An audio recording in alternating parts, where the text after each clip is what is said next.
आज का हमारा टॉपिक है पोर्टर गवर्नर। पोर्टर गवर्नर में हम गवर्नर की हाइट और उसकी स्पीड के बीच में रिलेशन निकालते हैं। सबसे पहले हम पोर्टर गवर्नर को थोड़ा सा समझ लेते हैं। पोर्टर गवर्नर जो हमारा जो वॉट गवर्नर हमने इससे पहले पढ़ा है उसी का एडवांस फॉर्म है। थोड़ा सा उसमें एडिशनली कुछ ऐड किया हुआ है। ये भी एक टाइप ऑफ सेंट्रीफ्यूगल गवर्नर है जिसमें ऐड क्या है देखिएगा, बिल्कुल देखने में बिल्कुल सेम है। इसमें ये जो पोर्शन है यहाँ पे ये सेंट्रल लॉर्ड इंक्रीज किया गया है। ये क्या है? ये सेंट्रल लॉर्ड है, इसको हम कैपिटल W लिख देंगे। सेंट्रल लॉर्ड यहाँ पर ऐड किया हुआ है, बाकी सब सेम है। देखिएगा ये आर्म है, ये लिंक वही, ठीक है। ये स्लीव हो गया। तो ये सेंट्रल लॉर्ड के कारण क्या होगा, नीचे की तरफ एक जो इसका वेट जो W नीचे की तरफ एक्ट करेगा। तो स्लीव को लिफ्ट करने के लिए हमें ज़्यादा RPM की ज़रूरत होगी, ज़्यादा स्पीड, ज़्यादा थोड़ा सा स्पीड होगी, तभी स्लीव ऊपर उठेगी। अब हम इसी का एक फ्री बॉडी डायग्राम देखिएगा, इधर ड्रॉ किया हुआ है। ये P पॉइंट है, ये सेंट्रीफ्यूगल फोर्स है ड्यू टू बॉल्स, जो फ्री बॉल्स थी उनके मास के कारण से जो सेंट्रीफ्यूगल फोर्स बाहर की तरफ लगेगा। ये ऊपर वाली जो आर्म है, आर्म के अंदर हम टेंशन मानते हैं T1 है। जो नीचे की हमारी लिंक है, लिंक में हम मानते हैं टेंशन T2 है। और ये जो सेंटर लॉर्ड है, ये DE पे सेंटर लॉर्ड, नीचे की तरफ W जो एक्ट करेगा, ठीक है। ये दो पॉइंट हैं D और E। तो हम सेंट्रल लॉर्ड को इधर टोटल W है तो इधर W/2 मान लेते हैं। इसी तरह E पॉइंट पे W/2, जब हम उसको कैलकुलेट करेंगे तब हम देखेंगे। यहाँ पे बॉल का जो मास है वो M दिया है और उसके कारण उसका जो वेट होगा वो स्मॉल w। जो यहाँ पे ये एंगल ऊपर वाला जो T1 जो एक्सिस से एंगल बना रहा है वो अल्फा है, और नीचे जो T2 का जो एंगल बना हुआ है वो बीटा है। अब हम जो रिलेशन निकालेंगे स्पीड और हाइट का, इसको निकालने के लिए दो तरीके हैं। स्पीड और हाइट का रिलेशन निकालने के हमारे दो मेथड हैं। एक मेथड होता है कि method of resolution of force. हम फोर्सेस को कैलकुलेट करके जो इसमें जितने भी फोर्सेस लग रहे हैं उसको एक्स डायरेक्शन में क्या फोर्सेज हैं, वाई डायरेक्शन में क्या फोर्सेज हैं, उनको रिजॉल्व करके हम उसको निकाल सकते हैं। दूसरा होता है इंस्टेंटेनियस सेंटर मेथड, ठीक है, वो आगे हम इससे देखेंगे। वो दूसरा मेथड है, उसमें मोमेंट लेकर के हम निकालते हैं, ठीक है। पहले हम इसको देख लेते हैं। देखिएगा, इसको सॉल्व करने के लिए सबसे पहले हम क्या देखते हैं, हम ये पहला मेथड हम यूज़ कर रहे हैं, method of resolution of forces. इसके द्वारा हम निकालेंगे। इसमें क्या करेंगे, सबसे पहले हम जो D पॉइंट है, हमारा D पॉइंट कहाँ है, ये रहा। ये हम D पॉइंट पे जो फोर्सेज लग रहे हैं वर्टिकल, उनको हम रिजॉल्व करते हैं। रिजोल्यूशन है at force at point D, equilibrium of forces at point D। आप देख रहे हैं इसमें कौन कौन से फोर्सेज लग रहे हैं। नीचे की तरफ क्या लग रहा है, W/2। नीचे की तरफ एक फोर्स लग रहा है W/2। ऊपर की तरफ क्या फोर्स लग रहा है, ऊपर की तरफ फोर्स लगेगा T2 cos बीटा। जो ये है इसका कॉस कंपोनेंट इधर ऊपर की तरफ एक्ट करेगा। तो हम क्या करते हैं, इससे क्या इक्वेशन बनेगी हमारी, T2 cos beta it is equal to W/2। यहाँ से हमें पता है T2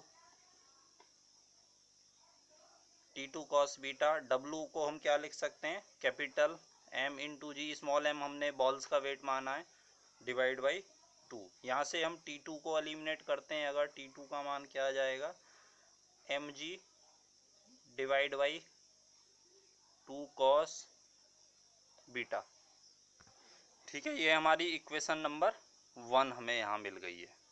इसके बाद हम दूसरे पॉइंट से हम बात आते हैं इस पे, B पॉइंट पे। ये B पॉइंट है हमारा। B पॉइंट पे फोर्सेज देखते हैं। B पॉइंट पे जो फोर्सेज हैं, कौन कौन से फोर्सेज हैं, FC लग रहा है, W लग रहा है और T2 भी इधर लग रहा है। तीन फोर्सेज हैं। तो इसमें क्या करते हैं, हम पहले वर्टिकल फोर्सेज को ले लेंगे, resolving force vertically at point B। अब हम करते हैं equilibrium of forces acting at B में हम क्या करेंगे, रिजॉल्विंग फोर्स वर्टिकली कौन कौन से फोर्सेज लग रहे हैं, हम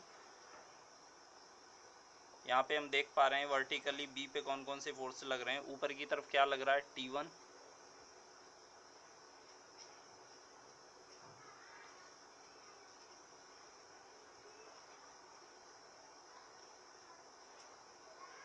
कॉस अल्फा, और नीचे की तरफ कौन कौन से फोर्स लग रहे हैं बराबर होगा किसके, नीचे की, ऊपर की तरफ T1 इसका कॉस कंपोनेंट लग रहा है, नीचे की तरफ T2 का जो कॉस बीटा, ये कैसे लग रहा है, ये T2 कॉस बीटा है, और दूसरा है W, ठीक है। नीचे की तरफ जो फोर्सेस हैं वो T2 कॉस बीटा, और इसका जो B पर जो इसका वेट है वो स्मॉल w, हमारा ये नीचे की तरफ काम कर रहा है, T2 cos beta plus small w। अब हम यहाँ पे इसको सिंप्लीफाई कर सकते हैं, T2 की जगह हम क्या लिख सकते हैं, mg cos beta, T2 cos beta हमारा ये देखिएगा, ये इक्वेशन 1 से जो हमारी T2 की वैल्यू क्या mg अपॉन 2 की कॉस बीटा, T2 की वैल्यू mg अपॉन क्या है 2 कॉस बीटा, कॉस बीटा से cos beta cancel, plus W की जगह हम क्या लिख सकते हैं स्मॉल mg। तो ये क्या इक्वेशन बन गई हमारी, सेकंड इक्वेशन क्या बनी, it is equal to T1 cos alpha it is equal to mg divide by 2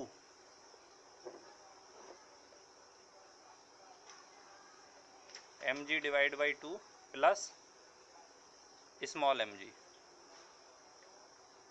ठीक है। ये हमारी इक्वेशन नंबर सेकंड इक्वेशन बन गई है हमारी, ठीक है। अब हम बात करेंगे रिजोल्यूशन ऑफ फोर्सेस हॉरिजॉन्टली। अब हम ये जो तीसरा है, ये जो B पर हम हॉरिजॉन्टली फोर्स को रिजॉल्व करेंगे। जब हॉरिजॉन्टली फोर्स को रिजॉल्व करेंगे हमें दिख रहा है हॉरिजॉन्टली कौन कौन से फोर्सेस लग रहे हैं भाई, हॉरिजॉन्टली एक T1 का साइन कंपोनेंट, T2 का साइन कंपोनेंट और FC, ठीक है। तो क्या होगा हॉरिजॉन्टली, जब हम रिजॉल्विंग द फोर्स हॉरिजॉन्टली करेंगे तो क्या होगा, T1 sine alpha plus T2 sine beta it is equal to FC, क्योंकि ये दोनों किधर काम कर रहे हैं, इस तरफ, ये T2, देखो T2 जो इस पे नीचे वाली जो आर्म पे फोर्स है BD पर, वो कंप्रेसिव और टेंसाइल कैसा भी हो सकता है, ठीक है। दोनों ही केसेज हैं, जब वो घूमेगा, जो बॉल हमारी ये घूमेगी B पर तो वो टेंसाइल होगा, ठीक है, उधर कंप्रेसिव होगा। तो ये इसलिए इसकी दोनों डायरेक्शन यहाँ पे शो हो रही हैं। देखिएगा, इसको हम सिंप्लीफाई करते हैं, T1 sine alpha plus T2 की जगह हम रख सकते हैं वैल्यू, ये T2 की जगह ये वैल्यू है हमारे पास mg upon 2 cos beta, T2 की जगह हम वैल्यू रख सकते हैं mg upon 2 cos beta, sine beta पहले से ही है यहाँ पर, it is equal to FC। ये साइन बीटा और ये मिला के क्या हो जाएगा यहाँ पर, ये sine beta upon cos beta, ये टेन बीटा। तो इक्वेशन क्या बनेगी, T1 sine alpha plus mg divide by 2 tan beta it is equal to FC, ठीक है। इसको और सिंप्लीफाई करेंगे हम तो क्या होगा, T1 sine alpha it is equal to FC minus mg by 2 tan beta. ये हमारी नई इक्वेशन बन गई, इसको हम बोल देंगे ये इक्वेशन नंबर थर्ड है। अब हम क्या करेंगे, हमारे पास इक्वेशन नंबर 2 और 3 मिल गई है, अब इसको हम सिंप्लीफाई करेंगे। सिंप्लीफाई करने के लिए क्या है, डिवाइड करेंगे, dividing equation third by second equation. तो क्या होगा, थर्ड इक्वेशन को T1 sine alpha divide by ये क्या है T1 कॉस अल्फा, ठीक है, इट इज इक्वल टू ये क्या है हमारा, पहली ये था, ये वाली इक्वेशन है FC minus mg by 2 tan beta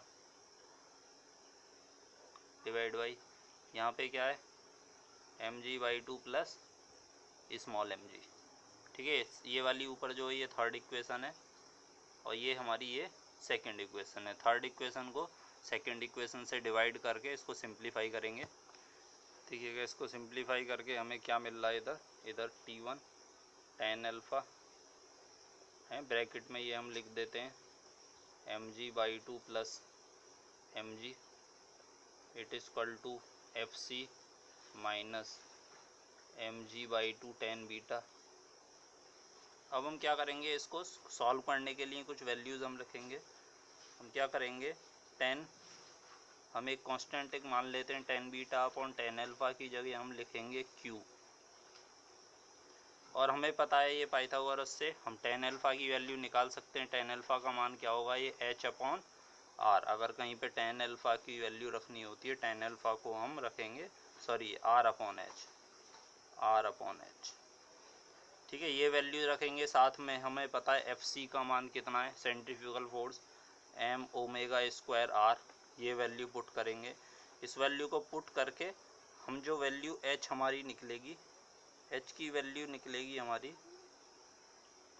mg plus mg/2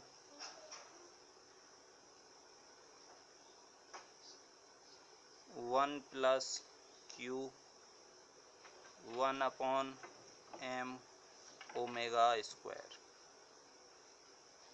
ठीक है, ये स्मॉल m है और ये कैपिटल M है। ठीक है, यहाँ से फिर ओमेगा स्क्वायर को अगर हम एलिमिनेट करते हैं, ओमेगा स्क्वायर की वैल्यू आएगी small m plus capital M/2 1 plus q upon small m into g upon h। ठीक है, अब हमें पता है ओमेगा की वैल्यू क्या होती है। ओमेगा की जगह हम रख सकते हैं 2πn अपॉन 60, क्यों ओमेगा का स्क्वायर है। It is equal to small m plus capital M/2 1 plus q divide by small m into g upon h। ठीक है, अब यहाँ से हम n की वैल्यू को भी एलिमिनेट कर सकते हैं। जब हम n की वैल्यू को एलिमिनेट करेंगे n स्क्वायर, तो वैल्यू आएगी हमारी small m plus capital M/2 1 plus q upon small m into small g upon h 60 upon 2π का होल स्क्वायर। इसको सिंप्लीफाई करने के बाद हमारी वैल्यू जो मिल रही है m plus capital M/2 1 plus q upon small m into 895 upon h। देखिएगा वही टर्म आई हमारी 895 हमारी लास्ट में जो हमने n और h का रिलेशन निकाला था वॉट गवर्नर के केस में, उसमें भी हमारी यही वैल्यू आई थी 895। ठीक है, इसको हम यहाँ पर जो एक h की इक्वेशन को कोई नंबर दे देते हैं, ये 4th नंबर इक्वेशन, और ये हमारी लास्ट में 5th नंबर इक्वेशन हमें मिल जाती है। ठीक है, ये हमारी इक्वेशन है। इसको हम थोड़ा सा सिंप्लीफाई और कर सकते हैं कुछ और कंडीशंस लगा करके। यहाँ पे कंडीशंस हम लगाते हैं कि अगर हमारी अल्फ़ा और बीटा की वैल्यू हम कहें कि 10 अल्फ़ा बराबर 10 बीटा है, उस केस में क्या होगा, हमारा q का मान 1 हो जाएगा। जब q का मान 1 हो जाएगा तो ये 1 प्लस q क्या होगा, हमारी इक्वेशन हो जाएगी n square it is equal to small m plus capital M/2, और ये 1 प्लस 1 और 895 अपॉन h। तो ये 1 प्लस 1 2 और ये 2 कट गया, तो हमारी जो इक्वेशन थोड़ा सा सिंपल हो गई। अब इक्वेशन हमारी क्या बनी जो फाइनल, अगर ये उस केस में जब हमें दिया हो कि हमारा 10 अल्फ़ा और 10 बीटा बराबर है, तो हमारा n square it is equal to small m plus capital M divide by small m into 895 divide by h। ठीक है, ये हमारी फाइनल इक्वेशन बन गई। ये किस केस में, जब 10 अल्फ़ा 10 बीटा का मान सेम हो। ठीक है, ये हमारा हो गया हमारा पोर्टर गवर्नर। इस पे बेस्ड क्वेश्चंस भी हैं, ये बहुत मेन है, इसमें से ज़्यादा पूछा जाता है। ठीक है आसान सेंट्रीफ्यूगल गवर्नर, ये बस थोड़ा सा कैलकुलेशन है। ओके।